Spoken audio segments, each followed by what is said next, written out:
A very good Sunday morning to you, and welcome to the Fixed Wing Guide channel with me, Stuart Lomas. I hope I find you as well as you can possibly be. Here in Manchester today, for those who are interested, it is a gorgeous, gorgeous late summer, early autumn day. Blue sky, sunshiny, slight breeze, gorgeous, absolutely wonderful. And I have a little inkling that a particular little person who's the son of my partner's son is coming round, so we're expecting all kinds of chaos this afternoon. So any inkling of ill health needs to be put to one side. Any breakable objects like watches need to be moved, and fruit that is sphere-shaped, that he calls balls, will have to be moved, or else they are thrown across the room. So we'll wait and see. What I want to talk about today is kind of getting your opinions, guys and girls. As you're well aware, I am currently saving frantically for my next piece. Now, as we're also well aware, my next piece that was talking to me was the Rolex Explorer 2 Polar and the Omega Seamaster Good Planet, the GMT. Now, following a few comments over the weeks and following little inklings in my head, I want to put a question to you. In fact, I want to put two questions to you and see what your reaction is on this. The first one, obviously because you're aware of my Rolex GMT Master, do I need another GMT in my life? First one. My inkling to that is I haven't really got a preference. The GMT I kind of won't use, but if a watch takes my fancy, i.e. how it looks, the aesthetics of it, etc., and as long as it's within my price range, it doesn't really matter if it has a GMT function, because I like the watch for it being a watch. Hence my penchant for the Polar. And secondly, as I've got the Omega Seamaster 300, do I need another diver?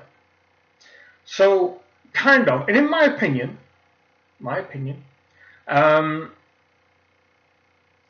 don't particularly need another Rolex that looks like a sub, for instance, because to all intents and purposes, that kind of looks like a sub, doesn't it, with the bezel and so on and so forth. And anyway, you know, I know some people will disagree, but bear with me.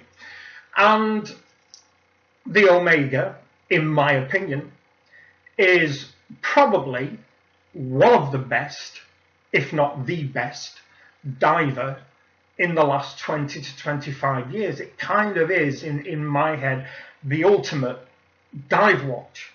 And the bracelet on the Seamaster 300 is the most comfortable bracelet I've ever worn.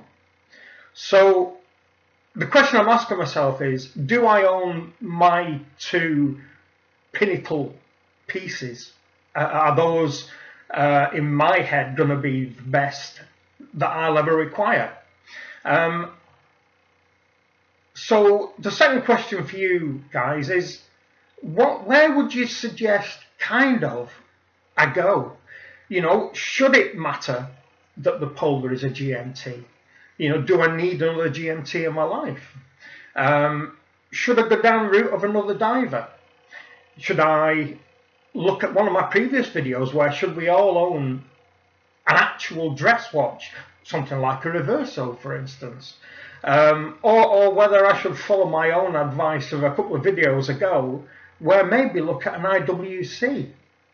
A while back I said to Simon Crane, have a look at the Tudor Heritage Advisor, and it's a gorgeous looking watch. So is that a route I could take, as Tudor seem to be kind of, you know, the up and coming kind of brand, and it's gaining traction within the watch community? should I go there? I don't really want to go down the route of a Pelagos or a Black Bay. So I want to go a little bit left field. So I think where I am here is that I've got these two watches, which are obviously kind of the pillars of my collection. It is unlikely that the Omega will leave my collection, and it is definite that the Pepsi GMT will never leave my collection, because that will be passed on to a new custodian, i.e. my son.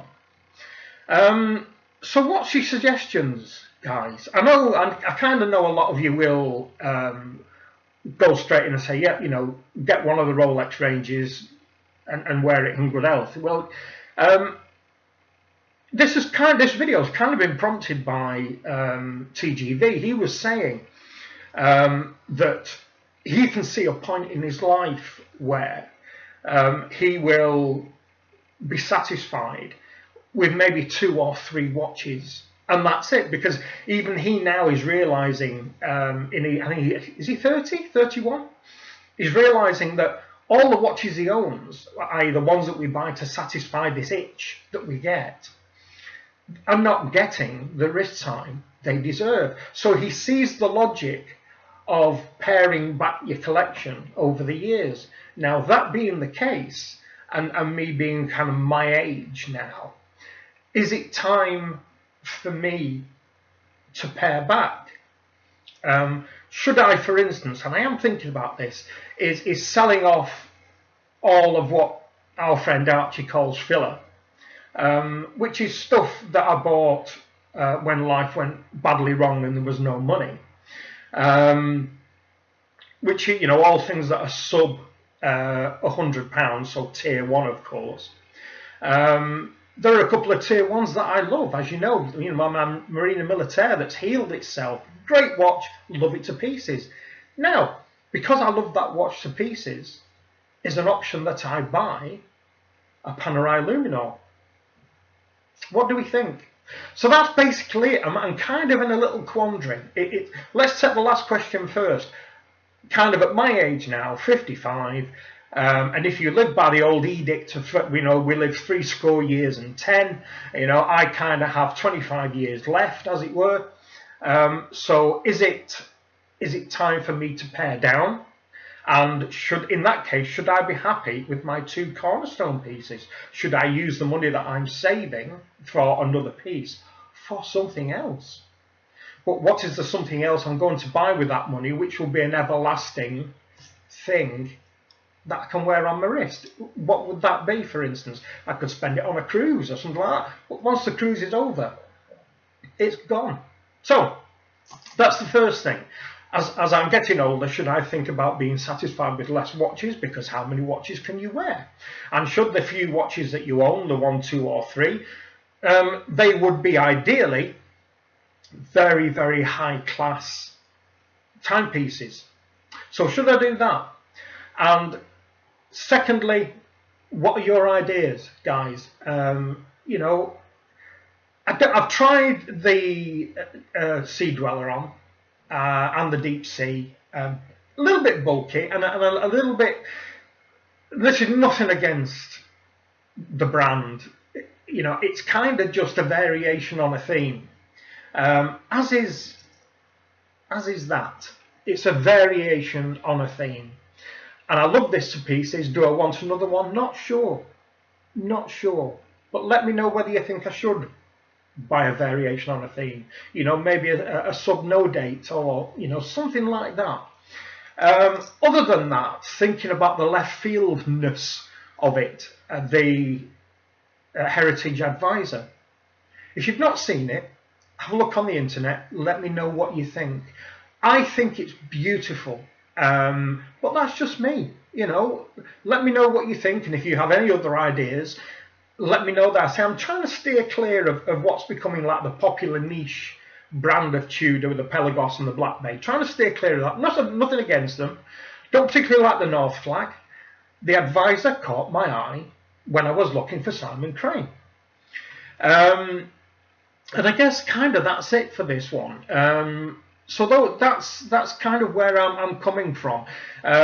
Should I be thinking about paring down? And if I shouldn't, I'm just buying one more quality piece. So 3 watches you can wear on a fairly regular rotation. Let me know what you think I should buy.